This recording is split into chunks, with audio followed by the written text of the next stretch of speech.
Hey, welcome aboard the Starlight Car. It's nice to see you again. I'm Scott B, your typical host, but unfortunately I can't stay for long. Instead, Video Game Choo Choo's own EIC, John Machonsky, is going to be joined in the parlor by Reyan Ali to talk about his new book, NBA Jam, the Book, available now from Boss Fight Books. Our musical accompaniment is, of course, a super chill remix of Aquamarine by Magic Circuit, available off their self-titled album, Magic Circuit.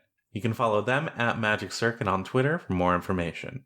And hey, if I can be a little self-indulgent here, you can check out everything we produce at videogamechoochoo.com and at patreon.com/VGCC, where you can find not just episodes of the Starlight Car 1 week early, but other video series like our Spiral the Dragon Let's Play as well. While I'm talking about it, I just want to mention that if you go to youtube.com/videogamechoochoo, you can subscribe for new videos every Friday if that's the kind of thing you're into. On top of our Spyro the Dragon series, we're also coming to a close on XCHOOM 2, which is an edited version of our heavily modded XCOM 2 live streams. They're a lot of fun and you should check them out. And while I'm also at it, maybe check out twitch.tv/VDChooChoo. We typically do a new live stream every Sunday. Try to get in the rhythm of that. Sometimes it doesn't happen, sometimes it does, but usually it's on. I've got one last announcement before I let you get to the interview. If you're listening on our web player, waiting for bated breath for us to come to iTunes, you can wait no longer. You can subscribe to us now on iTunes, and while you're there, if you'd be so kind, you can maybe leave us a rating and review. With all that out of the way, I think it's time to kick back, relax, and grab yourself a drink. We'll catch you after the music.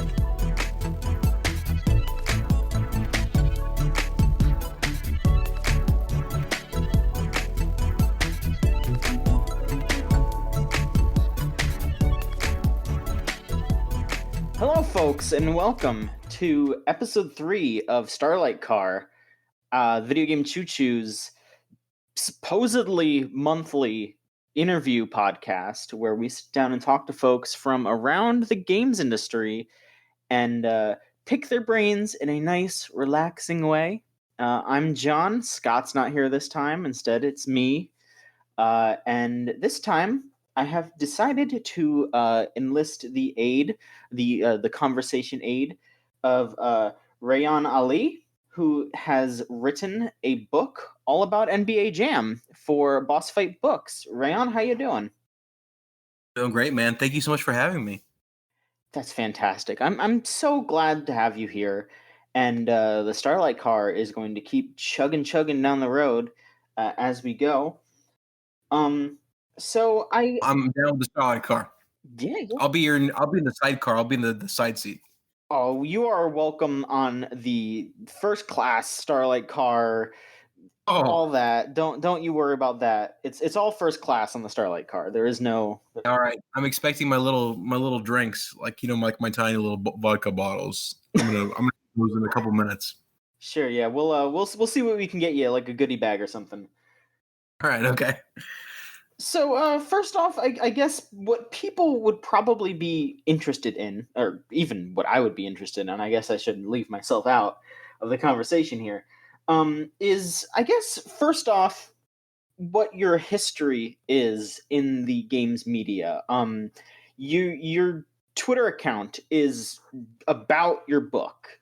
You are very, I would say that just as someone who followed your account for a good while because you post really cool stuff, absolutely cool stuff. And just at first glance, it'd be like, this person posts a lot of NBA Jam stuff, but also a lot of other stuff. So I'm wondering what your background is in the games industry and maybe how you came to write an entire book about NBA Jam. Yeah. That's a really good question. So what's funny enough is that I don't have too much of a background in the games industry at all. So I've been a freelance writer for many years. I started when I graduated college. So actually before I graduated college, so this is about 2007. And I've done lots and lots of different writing for different places, mostly music and pop culture pieces. So I spoke to all kinds of musicians, lots of indie rock musicians, lots of people across a whole bunch of different genres, a bunch of hip hop people too. Hmm. I interviewed some WWE wrestlers and whatnot. Ooh. So I did, lots of freelance stories for all kinds of different places all over the place. I did some of the bigger outlets that I've written for are Rolling Stone, Wired, Spin Magazine, Complex, The Atlantic, the AV Club, American Airlines In-Flight Magazine, which is an oddity, but a really cool one. Red Bulls Magazine, Red Bulletin, I wrote something for them. So lots of different places, probably 40, 50, maybe even more than that places total. So did lots and lots of music writing for years. And then I heard of this press called Boss Fight Books. And I know that their specialty is individual books about individual games. So, one book will be dedicated to Galaga. Mm-hmm. Another book will be dedicated to Super Mario Brothers 2. Another one to Super Mario Brothers 3, all by different authors. So it was a really intriguing idea of a series. And they had something on there that said an open call for pitches, which if they haven't opened it up yet, they'll probably open it up again soon. And I was really excited when I saw this. I was like, wow, I would really love to write a book for this series. This is actually the third book I have pitched. I pitched 2 music books. Both those got rejected by the publisher during the pitch process, which happens as part of the game. Mm-hmm. But I was like, man, I really want this book. Like, I really want to do something with it. I know I can do it. So I was racking my brain. I was thinking, man, what subject could really use a book? What subject has some substantial stories or interesting people behind it? And I had a couple of different ideas, but I ended up landing on NBA Jam, which was a game I loved a lot as a kid, and playing it again as an adult, it still really holds up. And I knew that there was going to be some really good stories behind it. I bet there were really interesting characters. And I knew a little bit about Midway. So I was a really big Mortal Kombat fan as a kid. Mm-hmm. In fact, my very first writing assignment was for a Mortal Kombat website in the late 90s. So I was probably like 12, 13, 14 at this time. And the first thing I ever wrote, first kind of stuff I ever wrote, was for this Mortal Kombat site. I remember interviewing Dan Electro from GamePro magazine way back when, which is super cool that he was the first person I interviewed, because I got to come back to him for this book. I interviewed him again all these years later. But yeah, I got my start with video game writing all the way back then, but I didn't do much with it. Did a couple of things here and there, but definitely wasn't really in my wheelhouse the same way as music writing was. But I knew I wanted to do a book about something. Then I pitched Boss Fight, this book about NBA Jam, and they said yes, and I was ecstatic. I mean, I really went overboard in this pitch. I did 37 pages. So just for context, most of these are probably like 8 or 10 pages. I did 37 pages. But I was like, man, I really want this book. And they said yes, which was amazing. This is back in 2015. Wow. So I was like, oh, yeah, I'm going to write this book. It'll only take me a year. I'll be done in a year. Here we go. Maybe 2 years. Then, of course, time flies, life happens. And then also when you start off a project, you don't know how big it's going to be, who you're going to meet, what you're going to learn, what direction it'll take. I knew I wanted to write a book about NBA Jam. And I knew that I wanted to have some interesting characters. But then one thing led to another. And then 4 years later, here we are. It's really satisfying. It feels like graduating to finally be able to have it out. After actually, I've probably been working on this book longer than I was in school. So, I mean, it's funny how that works out. But yeah, but I finally got it out there, and I'm really excited for people to read it. I mean, it's got a really cool story, and I spoke to some amazing people. I get to document a really amazing time in video games, and plus I get to revisit all the Mortal Kombat stuff with all the Midway people. That is interesting. Yeah, you mentioned that you know a lot of Midway. But was NBA Jam also something that you grew up with? Is it a series that you are particularly fond of? Absolutely. It sure is. Yeah. So I've had a really interesting life. I'm half American, half Pakistani. So I grew up in Pakistan, even though I was born in Dallas. So I'm American born, but I grew up over there from about 5 to 15. I lived over there with my dad. And so as I would say, I say Pakistan just to get that out there. Then I say it the way I say it, which is Pakistan. So I was in Karachi, Pakistan, as a kid. And then I remember seeing this comic book, or this ad on the back of a comic book for this game. And like the colors really popped off the ad, and it was for NBA Jam.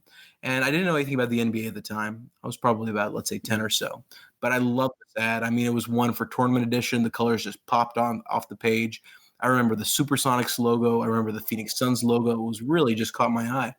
So then from there, I tried out NBA Jam, and then I fell in love with the NBA. I was a hardcore basketball fan in the mid to late 90s. I mean, I really loved it. I had Beckett basketball magazines, I had cards. It wasn't really available on the internet. So a lot of the stuff that I knew about the game came from things like other pieces of media, like Beckett basketball magazine or NBA Jam or whatever. Mm-hmm. But I loved NBA Jam, and I played it a lot. Didn't get to play the arcade version, played it on the Sega Mega Drive 2, the Sega Genesis over in Europe. And I ended up playing it, loving it. And it was one of those games that really stuck out in my mind for its personality. I mean, it had all the stuff that really indicated that it wasn't just a straight, it wasn't a sim game, obviously. It wasn't just a regular game. I mean, it was something where you'd play as Bill Clinton or Al Gore, or play as the Fresh Prince of Bel-Air or something like that. And it was just something that just really it evoked a lot of interesting stuff for me. So, I always had this love for NBA Jam based on that. And then I had my love for the NBA. And then I came back to it all these years later. And what's crazy is I didn't actually play the arcade version of NBA Jam until probably maybe like 2008, 9, 10, something like that. And I played NBA Showtime in the arcades when I would visit the States. But I never ran across an NBA Jam machine. So I've had a really interesting history with the game, but I love it very deeply. I always really loved it, but I grew up loving the home console version. But now, of course, for me, the arcade, head and shoulders above everything else. Right. So what's the experience of writing for a boss fight book specifically like? Since they're a series, but it is by different people. Are there maybe specific formats that you have to match, or or do they just let you go wild and do what you want? Yeah. Well, what's really good is that I think that they pretty much do let you go wild. It started off with me pitching this as a documentary style book or as in a nonfiction book. In some ways, it's an NBA Jam novel. Like, it's all real stuff that happens, but I want characters, I want a setting, I want people. It's not, I don't really appear in the novel at all. There's a couple of things where I say this person said this to me, or I'll give a little bit of my opinion here and there, but slim slivers of it, just a little bit of it. So, the format is pretty much whatever you want. I mean, if they accept it, then you got carte blanche to pretty much do what you want within reason. And I do know that they don't want fiction, but nonfiction books about video games. So different people have different approaches. Ken Bauman, who is an artist who actually did the cover for NBA Jam, the book, he did the original artwork, or rather he did the original shot of the ball on fire. There's actually a real ball on fire on the cover of the book that he set on fire for it.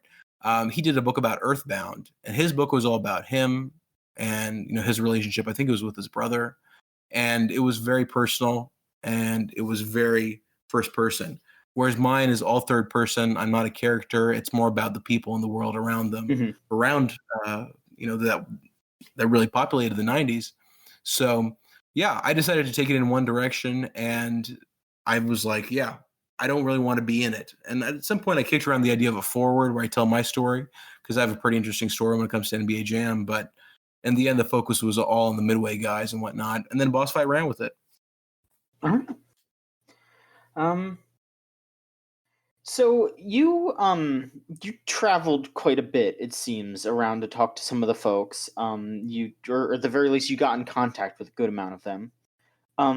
What were some of the highlights of talking to some of these people that made a game that means so much to you? And maybe mention some of the folks that you met. Who are the big Midway folks that you met, and what were some of the highlights of meeting them? There were so many people, and what's crazy about this whole process is that I've only ever met one of them. It's all been over the phone. I wrote an entire book over the phone, and I've gotten to know these people. The budget for this book was probably about $5. Okay. And it was all phone calls. But I did end up meeting Tim Kitzrow. But so let me give you the rundown of the cast. Let me focus on the Midway side. There's a whole bunch of people in there, but on the Midway side, I got all the heavy hitters. I got the original NBA Jam development team, led by Mark Cermel, who also worked on Smash TV, NFL Blitz, WWF WrestleMania, NBA Showtime, NBA Hangtime, a bunch of other games. I got him. I got Eugene Jarvis, the co-creator of Defender and Robotron 2084. I got George Petro, who worked on Terminator 2, the arcade game. He also worked on Trog, Revolution X, probably a whole bunch of others. I got, let's see over here, I got John Tobias from Mortal Kombat. And he also worked with Mark Turmel closely on Smash TV and on Total Carnage. So I got him. I got, let's say I got Tim Kitzrow, the announcer of NBA Jam, the iconic voice. I got the two cheerleaders from the game. I got Roger Sharp, who worked on the licensing side at Midway at the time. I got Jim Green, who was the narrator of Midway's promo videos. So he had some really interesting perspective that nobody else would hear otherwise. I mean, he was one of those people on the outskirts that it was really full of really great little details. I got him. I got, let's say, Josh Sway, who was, I think it's pronounced Tisway, Josh Tisway, over at, so this is like, I would say 95 to 2000s Midway, who worked on Mortal Kombat Mythologies and WWF WrestleMania. I got John Root, who was there for NBA Showtime and NFL Blitz. Man, I'm sure I'm forgetting a couple of Midway guys, but I really try to go across the board. I mean, up and down. I want to talk to everybody. I mean, just because whether you're the main guy there or whether you're somebody who's be on the outskirts and have a story, I'd love to hear it. Matt Booty, who was Midway's last CEO, and now he's in a pretty important position at Microsoft, from what I understand.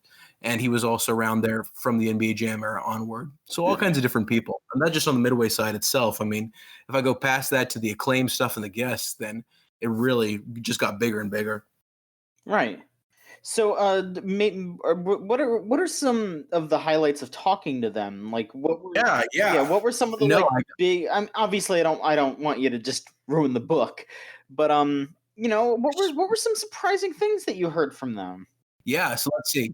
Some of the coolest things that I learned from the Midway guys, just how much tension there was when it came to giving the NBA Jam the license from the NBA, as in the NBA felt really uncomfortable with the fact that they were thinking about giving a license to an arcade game.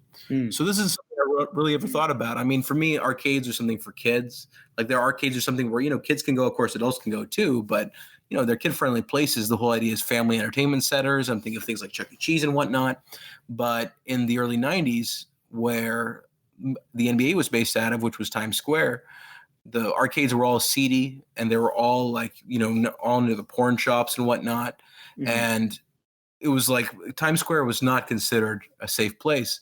So the NBA associated arcades with that and thought, okay, well, these aren't good places. We don't want our name out anywhere in this area. So Midway had to convince them that, look, this isn't actually representative of reality. Kids of all ages play these arcade games and there won't be anything discussing an NBA Jam or anything like that. So really hearing about how tough it was for the Midway guys to convince the NBA that they should give their license to the game was something that I found surprising. Also, just about the dynamics of the team. I got to know about how, let's say, Mark Turmel, who's the main programmer, and then Sal DeVita, who was one of the artists, and then ended up being one of the lead artists for the future Midway games to come. But they would get into arguments over things like, let's say, on fire mode. So Mark Turmel and Jamie Rivet, who is a programmer over there, they go out to lunch at Burger King. They're sitting at Burger King. They've got their food. And Mark Turmel, I think he had a chicken sandwich and fries. Anyways, they're sitting over there and they come up with the idea of on fire. And this is in the early stages. And it seemed like it was kind of an unbalanced version. I haven't heard too much in the way of details, but it's an unbalanced version. Anyways, after lunch, they come back to Midway and they say to Sal DeVita, or Mark Turmel says to Sal DeVita, hey, I've got this idea for this fire mode. How about you make some graphics so I can put them in the game? And Sal DeVita just waves it off and is like, I'm not doing that. That sounds stupid. I don't want to do it. And Mark Turmel has to go and use graphics from Smash TV, these fire graphics in the meantime. And then Sal DeVita is like, oh, okay, I was making a bad move over here. We'll make you some graphics. So hearing about the interplay over there was really interesting. I mean, just how everything, you take it for granted that things in NBA Jam are just the way they are, like those crazy dunks. Oh yeah, that's a gimme. Obviously people would like that, but the game started out with realistic dunks, and then Eugene Jarvis came along and he was looking at some gameplay on Mark Turmel's computer and said, I like these dunks, but I'd like them more if they were 3 times higher. And then Mark Turmel's like, oh, there's an idea. So then he tweaks the velocity of the dunks so they're just jumping up in the air. And hearing about stuff like that was super cool. I mean, just how people reacted to that, and then how this artist John Carlton came and saw those crazy dunks and thought, no way, what is this? This isn't a basketball game. This isn't realistic at all. And Mark Trammell counters by saying this is an arcade game. And then the dunks, of course, stay. On Fire stays, and NBA Jam becomes this juggernaut. But all these things that you take for granted, they didn't have to happen. I mean, NBA Jam was lots of good things coming together at the right time. Mm-hmm. So, yeah, all kinds of cool stories over there. So I got to talk to a lot of folks about stuff like that. And I mean, it was so weird thinking about the fact that I would sometimes stay late at work and I go into at my day job, and I go into a huddle room over there, and I get to call up the co-creator of Defender and Robotron and talk about stuff like that. Like, it was just such a weird image. I mean, I was also in a little booth at work in a huddle room, we call them. And I called up Shaq, or rather I got a phone call from Shaq one day for the book, which was another surreal experience. So NBA Jam's afforded me all kinds of cool experiences and, weird stories that I wouldn't have otherwise. I mean, why is Shaq going to call up some dude in an office in Columbus, Ohio, if it wasn't for NBA Jam, the book? So, yeah, lots of cool stuff like that. Yeah, wow. That is really amazing. Yeah. And I think, one of the reasons that people do end up saying yes to this, or that have been so interested in the project and so supportive, is because NBA Jam, it really left a good taste in people's mouth, as in, even with Mortal Kombat, which is beloved, there's that violence aspect. Mm-hmm. So you could kind of get negative there if you wanted to, right?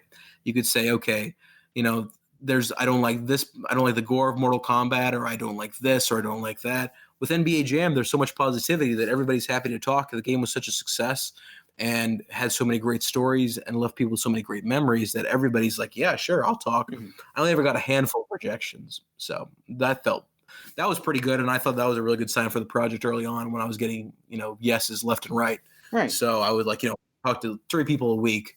And in the end, I ended up doing 68 interviews, which was way over the top. But I mean, when I was deep into it, I was like, more, feed me. All right. Yeah, it's been a really cool process. All right. So we talked a lot about the positives. Were there any big challenges that you ran into, or was it smooth sailing? Definitely not smooth sailing, not by any means, no. So the thing is that, I started working on it in 2015. I thought it was going to take a couple of years, and then ended up taking longer. And, it's one of those things where the project grows and grows, and then you go through periods where it's like, okay, I want to stay away from this project a little bit. Then you come back and look at it again, and then you've got this idea. So there was lots of kind of feeling my way around in the dark, not knowing what I was doing with this. This is my first book. So I was like, I had a general idea of what I wanted to be, but I had some extraneous information there, like stuff that quotes that were too long, or descriptions of games that weren't really that relevant, or, I just go too much into the weeds on a certain subject. So that was tough. Balancing against the day job was really tough. So this book was pretty much written, at night, in the mornings, on the weekends. I've taken time off from work for it. Lots and lots of squeezing in time whenever you could. And, for things like those interviews, doing them wherever I had to, whether I was sitting someplace at work, I'd go down to my car. And I remember I went down to my car and DJ Jazzy Jeff called me. That was super cool. This is like 9:30 on a Wednesday morning. Like, man, DJ Jazzy Jeff from the Fresh Prince of Bel-Air is calling me in my car at 9:30 in the morning. This is great. But yeah, so you have to do what you have to do for the end result. But it was a really tough process. And especially after it got announced, we announced in 2017 with the Kickstarter, which did really well. And at that point, I knew this project really, really had legs. But then the pressure's on more because people know that it's out there. People are expecting it. So there's a lot of pressure from that. And of course, there's all kinds of stuff that comes up in your personal life and whatnot. And the day job too. My day job has been through a lot. And right now I'm actually going through a pretty tough time over there. So it's definitely been a ride. So not been easy by any means, but you just keep on pushing, and then hope that you live for a moment like this when it actually comes out, when you're finally at the finish line, you can say, oh my God, I can breathe again. So yeah, I still haven't felt like I can breathe. Probably won't feel real for another month or so. And that point, then I can be like, okay, whew, I'm done. Time to relax. Time to enjoy stuff without feeling guilty for not working on the book. Right. Yeah, it definitely wasn't easy by any means, but got to do what you got to do. Right. So, as someone who follows your Twitter would know, You post a lot of things that aren't just NBA Jam. Of course, you do post quite a lot of NBA Jam memorabilia and factoids and all that. But you do post just like game ads and art and just game history. When did you shift your Twitter over to a more general focus? And what do you find important about preserving the art and the advertisements and all the ephemera of video games? Yeah. So I originally started off this Twitter just thinking it's going to be only NBA Jam stuff. And I'll do a few things here and there. But then after a while, I was like, okay, let's not just do NBA Jam stuff. Let's do Midway stuff also. And of course, I've got that love for Mortal Kombat. So I know where to find the deep cuts. I know where the bodies are buried. I know a lot of cool facts about it. And I remember a lot of cool things about the games. So it went from just NBA Jam to NBA Jam and Midway. And then I did some NBA stuff in there. I haven't really done that as much as I used to. So I was trying to expand it a little bit by bit, to get an idea of, okay, what can I talk about it on here? I mean, if the idea of just talking about NBA Jam in, day out, as much as I love it, would just drive me up a wall. I want to do something with this Twitter account. And then after a while, I started like experimenting with like, okay, let me start showing off arcade flyers. Because if you like NBA Jam and if you like Midway, you might like these other arcade flyers that are out there. And there's some great sources out there that I've been able to dig through. And then in time, it expanded a bit. So the focus is still ultimately 1990s video games and or basketball. And of course, there'll be exceptions to that here and there. I remember posting a Ninja Turtles ad of some kind that was really cool that I found in a comic.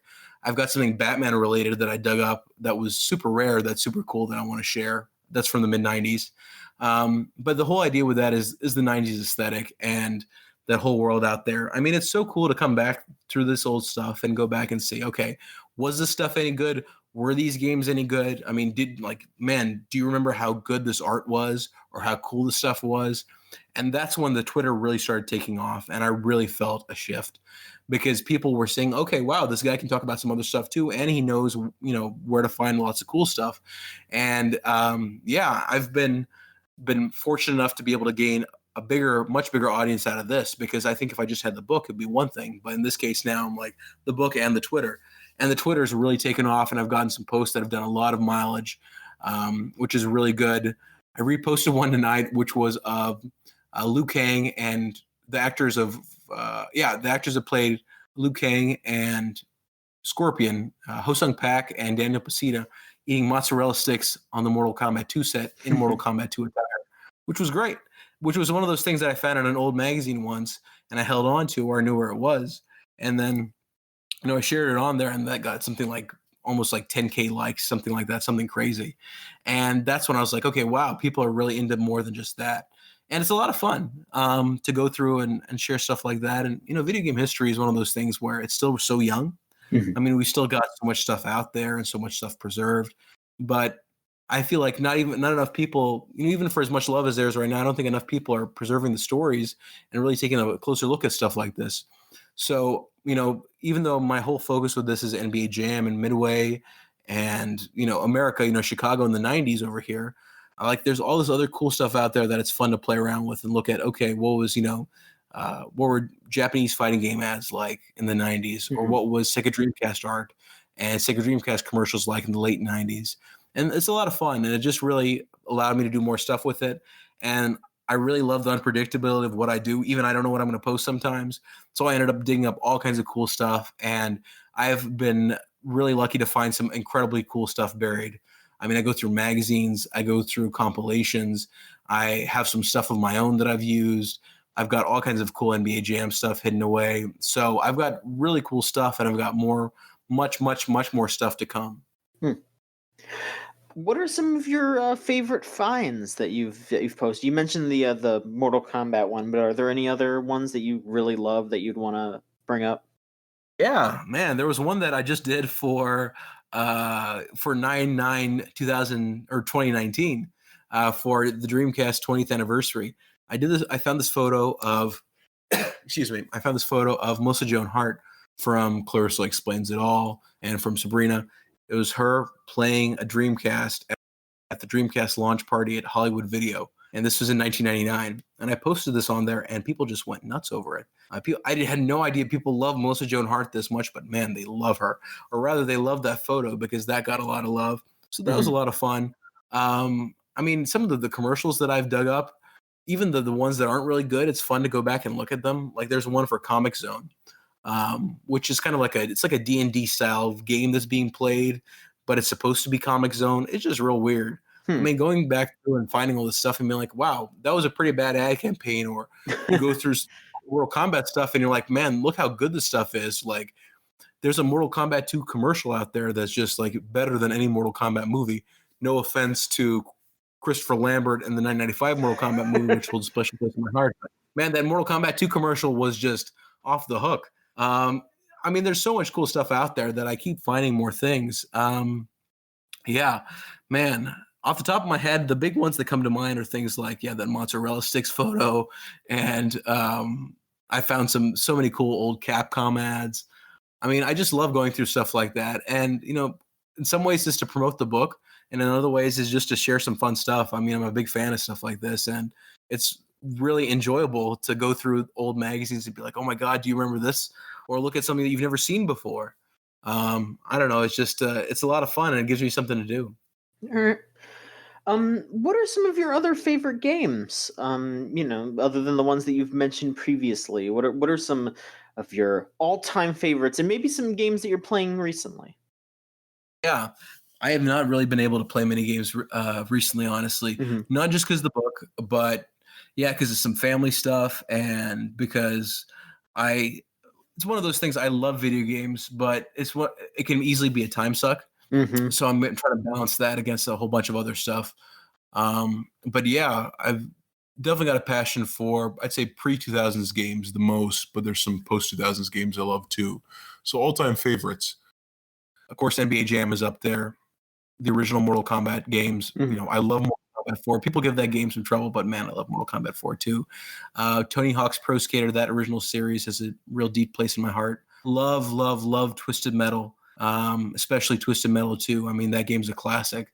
I love the original Super Mario series on the Nintendo. I mean, there's so many great Nintendo games. I love Punch-Out, love Ninja Gaiden, love Double Dragon 2.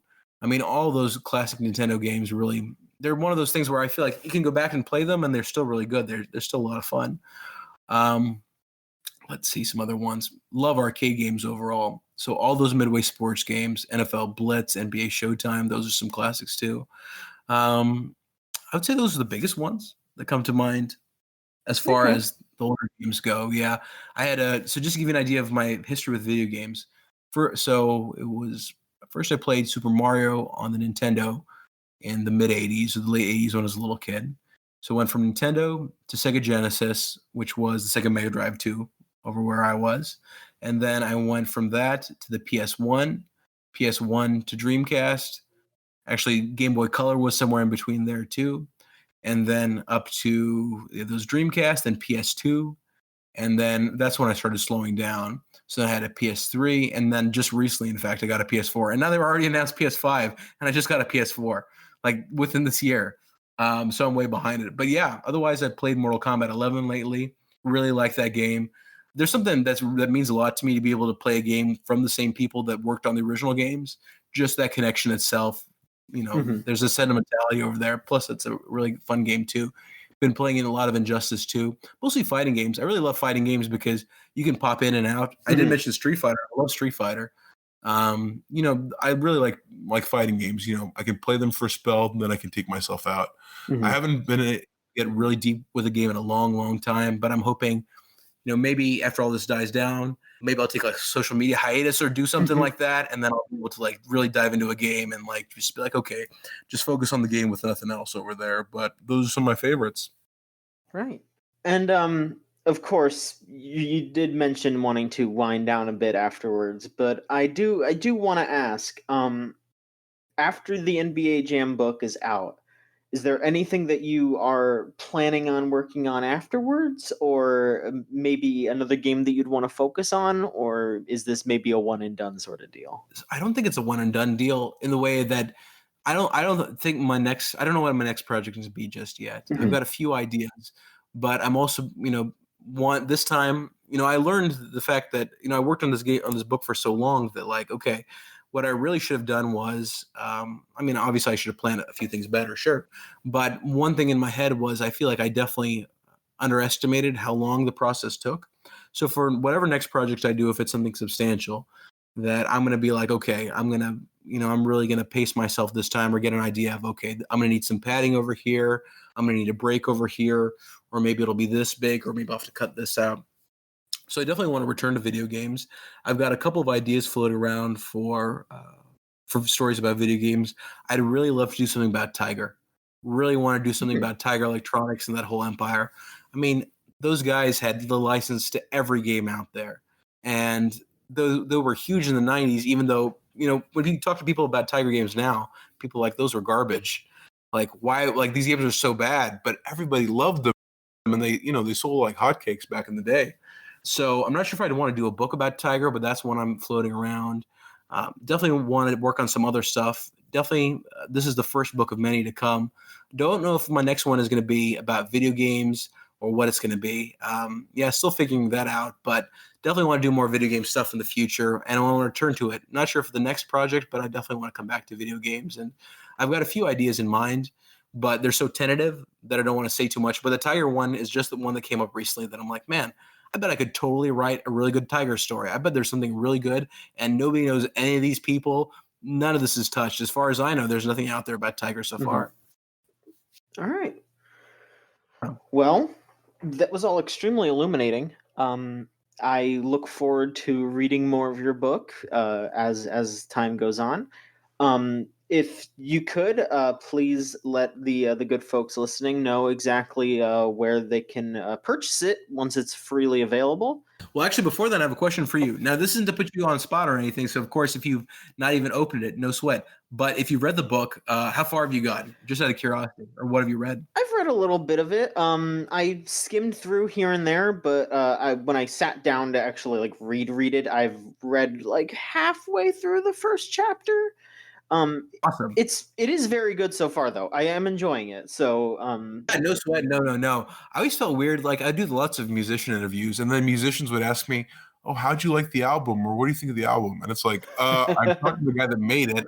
Like I'm kind of put on the spot. I have to say nice things. Like if I'm like, actually, yeah, I wish it was a little bit different, or this or that, or even if I like it, I always felt kind of weird about that. So not to put you on the spot, just to get an idea of where you were context wise. Okay, cool. So you're just getting into the basketball stuff over there. So yeah, much more to come in terms of the focus on Midway and that whole world. So you're just starting off. So okay, cool. Yeah. So yeah, you haven't gotten into like, real deep end of Midway, but I mean, it's so cool is that I got to use this one book to like talk about basketball video games, to talk about Defender. I've got a paragraph in there about Robotron, something about NFL Blitz, the last days of Midway, Acclaim and Midway's relationship falling apart. Of course, NBA Jam, got some Mortal Kombat stuff in there. So I got so much stuff in there that was a lot of fun to be able to get that in there. So I was just curious. But yeah, let's see. So the book is going to be officially out in digital on October 22nd.